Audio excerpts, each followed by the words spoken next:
na damit na maayos-ayos. Suot yung pang araw-araw na ang isang namin. Hindi ba sinabi sa'yo ni Andrew? Hindi. Tatay mo sinabi na kami yung nasunod ka na.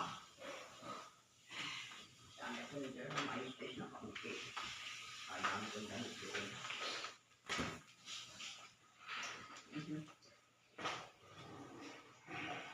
Sabi ko, mamay hapon, mga alas 4 na umupay. Ah, nga. Dala na. Pang isang lakad na. Bukas hindi na siya uuwi din eh. Oo.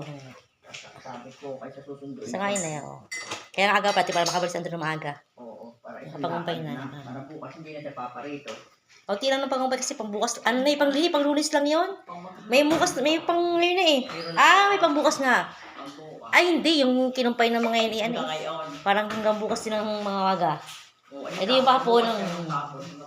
Yung panghapon bukas ang kukumpay na yun. 4.